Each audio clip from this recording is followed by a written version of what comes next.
ദീപാവലിയായിട്ടൊരു ഹൽവ ഉണ്ടാക്കാമെന്ന് കരുതി. കോൺഫ്ലോർ വെച്ചിട്ടുള്ള ഒരു ഹൽവ. നമ്മൾ ബേക്കറിലൊക്കെ കിട്ടുന്ന പോലത്തെ അതേ നല്ല നല്ല ടേസ്റ്റോട് കൂട്ടിയിട്ട് ഒരു ഹൽവ. അപ്പോൾ ഇതെല്ലാവർക്കും ദീപാവലി ആശംസകൾ. അപ്പോൾ തുടങ്ങാം. അപ്പോൾ അതിന് വേണ്ടി 2 കപ്പ് പഞ്ചസാര എടുത്തിട്ടുണ്ട്. ഞാനിപ്പോൾ 1.5 കപ്പ് ഇടുന്നത് മാത്രമേ ഇതിനകത്ത് കാണിക്കുന്നുള്ളൂ. പിന്നെ ഞാൻ ഒരു 1/2 കപ്പ് കൂടി ഇടുന്നുണ്ട്. അതവിടെ ഇരിക്കട്ടെ. ഞാൻ അടുപ്പത്ത് കത്തിച്ചിട്ടില്ല, ഒന്നും ചെയ്തിട്ടില്ല. അപ്പോൾ എന്നിട്ട് കോൺഫ്ലോർ 1 കപ്പ് കോൺഫ്ലോർ എടുത്തിട്ടുണ്ട്. എന്നിട്ട് പാത്രത്തിലേക്ക് ഇട്ടിട്ട് 2 കപ്പ് വെള്ളം ഒഴിച്ച് കലക്കിയെടുക്കാം. ആദ്യം 1 കപ്പ് ഒഴിച്ചിട്ട് ഒന്ന് കലക്കിയെടുക്കാം. കട്ടയൊന്നുമില്ല, നന്നായിട്ട് കലങ്ങി വരും കേട്ടോ. ചൂടുവെള്ളം എടുത്ത് ഒഴിക്കാതിരുന്നാൽ മതി. ഇതിപ്പോൾ നോർമൽ വാട്ടറാണ് ഒഴിച്ചിരിക്കുന്നത്. അതൊന്ന് കലക്കിയതിന് ശേഷം അടുത്ത 1 കപ്പും കൂടി ഒഴിച്ച് കൊടുക്കാം. അത് നന്നായിട്ടൊന്ന് കലക്കി വയ്ക്കുക. കുറച്ച് സമയം ഇരിക്കുമ്പോൾ അത് അടിയിൽ അങ്ങനെ അടിഞ്ഞ് കിടക്കുന്ന പോലെ തോന്നും. അത് പിന്നീട് നന്നായിട്ട് കലക്കി എടുത്താൽ മതി കേട്ടോ. നന്നായിട്ട് കലക്കിയതിന് ശേഷം അതിന് ശേഷമാണ് ഞാനിപ്പം പഞ്ചസാരയിലേക്ക് വെള്ളം ഒഴിച്ച് കൊടുക്കുന്നത്. പഞ്ചസാരയിലേക്ക് ഇപ്പോൾ 2 കപ്പ് പഞ്ചസാരയിൽ 2 കപ്പ് വെള്ളം ഒഴിച്ചിട്ടുണ്ട്. അത് 2 കപ്പ് വെള്ളം ഒഴിച്ചിട്ട് നന്നായിട്ടൊന്ന് ഇളക്കിയെടുക്കുക. ഇപ്പോൾ ഞാൻ അടുപ്പ് കത്തിച്ചിട്ടില്ല. നന്നായിട്ട് ഇളക്കിയതിന് ശേഷമാണ് അടുപ്പ് കത്തിച്ച് കൊടുക്കുന്നത് കേട്ടോ. നന്നായിട്ട് എല്ലാം ഒന്ന് ഇളക്കിയതിന് ശേഷം ഇപ്പോൾ അടുപ്പ് കത്തിച്ച് കൊടുത്തിട്ടുണ്ട്.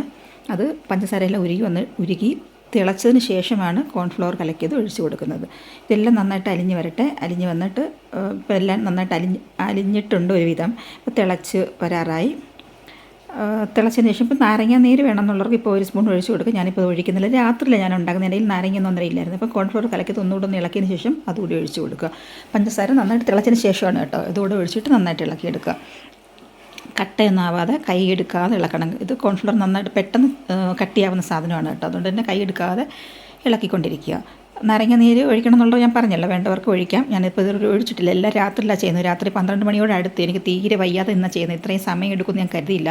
നിൽക്കാൻ പറ്റും, സമയം അറിയാൻ നിൽക്കാൻ പറ്റുമെന്ന് കരുതി നിൽക്കാമെന്ന് കരുതി ചെയ്തതാണ്. പക്ഷേ എനിക്ക് പറ്റിയില്ല കേട്ടോ. അത്രയും സമയം നിൽക്കാനായിട്ട് അവസാനം വളരെ സഹിക്കാൻ വയ്യാത്തൊരവസ്ഥയിൽ പിന്നെ പെട്ടെന്ന് എനിക്കിത് ഇറക്കേണ്ടി വന്നു. എന്നിട്ട് നെയ്യ് ഒഴിച്ച് കൊടുക്കാം. പലപ്പോഴും ഇടയ്ക്കിടയ്ക്ക് നെയ്യൊക്കെ അവനവന് ആവശ്യമുള്ളതുപോലെ അവരവരുടെ കയ്യിലുള്ളതുപോലെ ഒഴിച്ച് കൊടുക്കാൻ പറ്റും കേട്ടോ. ഒഴിച്ച് കൊടുക്കാം. പിന്നെ അത് കഴിഞ്ഞ് കളർ ചേർക്കുന്നുണ്ട്. ഇഷ്ടമുള്ള കളർ ചേർക്കാം. ഞാനിപ്പോൾ ഫ്ലേവറിന് വേണ്ടി ഞാനിപ്പോൾ ഇതിനകത്ത് ഒന്നും ചേർത്തിട്ടില്ല. ഏലക്കാപ്പൊടി വേണ്ടവർക്ക് ചേർക്കാം, എസൻസ് ചേർക്കേണ്ടവർക്ക് ചേർക്കാം. ഞാനിതിലൊന്നും ചേർത്തിട്ടില്ല. എനിക്ക് ഒട്ടും നിൽക്കാൻ വയ്യാത്തൊരവസ്ഥ. ഇത്രയും സമയം ഞാൻ ഇങ്ങനെ വരുമെന്ന് ഞാൻ വിചാരിച്ചില്ല. മെഡിസിൻ്റെ അലർജി ഉണ്ട്.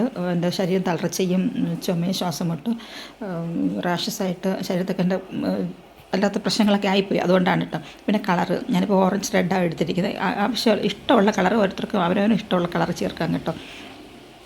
അത് കഴിഞ്ഞിട്ട് നെയ്യ് ഇടയ്ക്ക് ഇങ്ങനെ ഒഴിച്ച് കൊടുക്കുന്നുണ്ട്. നെയ്യ് ഒഴിക്കുമ്പോൾ ഉണ്ടല്ലോ ഒരു ഗ്ലൈസിങ് കാണാനായിട്ട്, ഒരു പ്രത്യേക ഭംഗിയാണ് കാണാനായിട്ട്. തൊണ്ടയ്ക്ക് കുഴപ്പമാണ് കേട്ടോ. അത് ഞാൻ നട്ട്സും ഒന്നും ഇട്ടിട്ടില്ല. ഇടേണ്ടവർക്ക് ഇടാം. അതൊക്കെ ഇടുമ്പോഴാണ് കാണാനൊരു ഭംഗി. എനിക്കിത് കഴിക്കാനായിട്ട് ഉണ്ടാക്കിയില്ല. എനിക്ക് കഴിക്കാൻ പറ്റിയില്ല. എനിക്ക് പല്ലിന് നല്ല വേദനയായിട്ട് എനിക്ക് കഴിക്കാൻ പറ്റിയില്ല. ആദ്യം ചൂടോടെയൊക്കെ അധികം ചൂട് പോകുന്നതിന് മുമ്പേ ആയപ്പോൾ എനിക്ക് 2-3 പീസൊക്കെ കഴിക്കാൻ പറ്റി. അത് കഴിഞ്ഞിട്ട് എനിക്ക് ഒന്നും കഴിക്കാൻ പറ്റിയിട്ടില്ല. വായിൽ വെച്ചാൽ അരിഞ്ഞ് പോകുന്ന അത്രയും ടേസ്റ്റോട് കൂടിയൊരു ഹൽവയായിരുന്നു. പക്ഷേ എനിക്കൊന്നും പറ്റിയിട്ടില്ല കഴിക്കാനായിട്ട്. പല്ല് അത്രയും വേദനയായിരുന്നു. വായിൽ പച്ചവെള്ളം പോലും തൊടാൻ പറ്റാത്ത. എന്തിനാ മനുഷ്യനിങ്ങനെ ആഹാരം കഴിക്കാതെ ജീവിക്കാൻ പറ്റുക? ആഹാരം വേദന എന്തെങ്കിലും അസുഖം നമുക്ക് മരുന്ന് കഴിക്കാൻ പറ്റണം. അതുപോലും ചെയ്യാൻ പറ്റാത്തൊരവസ്ഥയായിപ്പോയി എനിക്ക്. അങ്ങനെ പറ്റിപ്പോയി.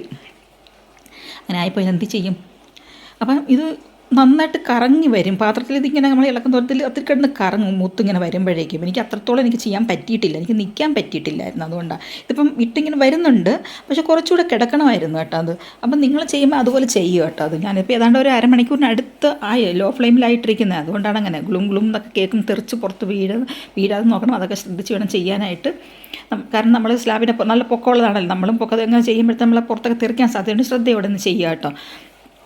നട്ട്സൊക്കെ ഉള്ളവർക്ക് ഇഷ്ടം പോലെ ഇട്ട് കൊടുക്കാം. നല്ല ഭംഗിയായിരിക്കും കാണാനായിട്ട്. നല്ല തിളക്കം, നല്ല നെയ്യ് ഒഴിക്കുമ്പോഴാണ് ഒരു തിളക്കമൊക്കെ വരുന്നത് കേട്ടോ അതിന് കാണാനായിട്ട്. എന്നിട്ട് അപ്പോൾ ഇത്രയും വരെ ഞാൻ വെച്ചിരുന്നുള്ളൂ. എന്നിട്ട് അതിനെ എടുത്ത് കട്ടിയായിട്ടൊക്കെ വരും. എന്നിട്ട് ഇതൊരു അരമണിക്കൂറോളമായിട്ടും നല്ല ചൂട് പോകുന്നില്ല. എന്നിട്ട് പിന്നെ 10 മിനിറ്റ് ഫ്രിഡ്ജിൽ വെച്ച് ഞാൻ പിന്നെ കുറേ സമയം റെസ്റ്റ് എടുത്ത് പിന്നെ രാത്രി ഇത് ചെയ്യുക. എന്നിട്ട് പിന്നെ അടുത്ത വീഡിയോ എടുക്കുന്നത്. അതുകൊണ്ട് 1 മണിക്ക് അടുത്തായി രാത്രിയിൽ. അപ്പം തണുത്തെന്ന് പറയുമ്പോൾ പുറമേ ഒരു തണുപ്പ് പോലെ തോന്നുമെങ്കിലും അഴകൊക്കെ നല്ല ചൂടായിരുന്നു. നല്ലതുപോലെ അങ്ങനെ ചൂട് പോയിട്ടില്ലായിരുന്നു. അപ്പോൾ ഞാനത് മറ്റൊരു പ്ലേറ്റിലേക്ക് മാറ്റി നോക്കി ഇളകി വരുമെന്ന് അറിയണമല്ലോ. പക്ഷേ നന്നായിട്ട് ഇളകി വന്നിട്ടുണ്ട്. അത് നല്ല കട്ടിയായിട്ടുണ്ട്. അത് തണുത്ത് വരുമ്പം പിറ്റെന്നൊക്കെ അപ്പോൾ നല്ല കട്ടിയായി. ഇത് ഞാൻ സൗണ്ട് കൊടുക്കാൻ പറ്റാഞ്ഞിട്ട് ഇപ്പോഴാണ് സൗണ്ട് കൊടുക്കുന്നത്. പറ്റാഞ്ഞിട്ട് മാറ്റി വെച്ചിരുന്നത്. കട്ട് ചെയ്ത അകത്ത് നല്ല ചൂടുണ്ട്. അതുകൊണ്ട് എനിക്ക് ആ ചൂടോടെ എനിക്ക് കഴിക്കാൻ പറ്റി. സാധാരണ പല്ലുവേദന ഒന്ന് ചൂട് വായി തൊടുന്നതിനെ പ്രശ്നമെന്നാണ് പറഞ്ഞത്. പക്ഷേ എനിക്ക് അങ്ങനെ അല്ലായിരുന്നു. എനിക്ക് ചൂടോടെ എനിക്ക് കഴിക്കാൻ പറ്റി. പക്ഷെ തണുത്തതിന് ശേഷം കഴിക്കാൻ പറ്റുന്നില്ലായിരുന്നു. ഞാൻ പിന്നെ എനിക്ക് ഒട്ടും അത്ര ആഗ്രഹിച്ച് ചെയ്തിട്ട് പോലും എനിക്ക് കഴിക്കാൻ പറ്റിയിട്ടില്ല. ദീപാവലിക്കൊക്കെ എനിക്ക് സ്വീറ്റ്സൊക്കെ ഉണ്ടാക്കുമ്പോൾ ഇങ്ങനെ ബോക്സിലൊക്കെ കടകളിലൊക്കെ കിട്ടുമല്ലോ സ്വീറ്റ്സ്. അപ്പോൾ എനിക്കത് വലിയ ഇഷ്ടമാണ്. ഇങ്ങനെ അത്രയും മധുരം എന്ന് പറഞ്ഞാൽ അത്ര ഇഷ്ടമുള്ള സാധനമാണ്. എല്ലാ ഐറ്റംസും ദീപാവലിക്ക് എന്തൊക്കെയാണെന്ന് അറിയാമല്ലോ എല്ലാവർക്കും. തമിഴ്നാടിൻ്റെ ഫുഡ് എനിക്ക് കിട്ടിയിട്ടുണ്ട് അങ്ങനെയൊക്കെ ബോക്സിൽ ഇങ്ങനെയൊക്കെ. അപ്പം കുറേയൊക്കെ ഞാൻ ഇതിൽ കുറേ പീസുകളൊക്കെ ഞാൻ കഴിച്ചു കേട്ടോ. അപ്പോൾ നിങ്ങളതുപോലെ ചെയ്ത് നോക്കുക. കോൺഫ്ലവർ വെച്ചിട്ട് ഏത് കളർ വേണമെങ്കിലും നട്ട്സൊക്കെ ഇടുമ്പോൾ കാണാനൊരു ഭംഗിയായിരിക്കും. അത് ഇട്ട് നോക്കുക. നിങ്ങൾ ചെയ്യുമ്പോൾ അങ്ങനെയൊക്കെ ചെയ്യുക. ഏലക്കപ്പൊടി വേണ്ടവർക്ക് ഇടാം. ഞാനിതൊന്നും ചെയ്തിട്ടില്ല. അവസാനം എനിക്ക് നിൽക്കാൻ പറ്റാത്തൊരവസ്ഥയായിപ്പോയി. അതുകൊണ്ടാണ് എനിക്കൊന്നും ചെയ്യാൻ പറ്റാതായിപ്പോയത് കേട്ടോ. ഇപ്പോൾ തന്നെ ഇത് സൗണ്ട് കൊടുക്കുക. എൻ്റെ മുഖമൊന്നും ഇതിനകത്ത് കാണിച്ചിട്ടില്ല. കാരണം അത്രയും ക്ഷീണിച്ചാണ് ഞാൻ ഇരിക്കുന്നത്. കാണാൻ തന്നെ ഒരു വല്ലാത്തൊരു അവസ്ഥയാണ് എൻ്റെ കാര്യം പറഞ്ഞാൽ. അതങ്ങനെയൊക്കെയാണ്. ഇത് ഞാൻ തിരിച്ച് വീണ്ടും അതേ പാത്രത്തിൽ തന്നെ ആക്കി. കാരണം ഫ്രിഡ്ജിൽ വെക്കുന്ന സൗകര്യത്തിന് വേണ്ടി അങ്ങനെ ചെയ്തിരിക്കുന്നത് കേട്ടോ. അപ്പോൾ ഇത്രയേ ഉള്ളൂ. ലൈക്ക് ചെയ്യാനൊന്നും മറക്കല്ലേ. സബ്സ്ക്രൈബ് ചെയ്യാനും. Okay bye. ഇത്രയേ ഉള്ളൂ.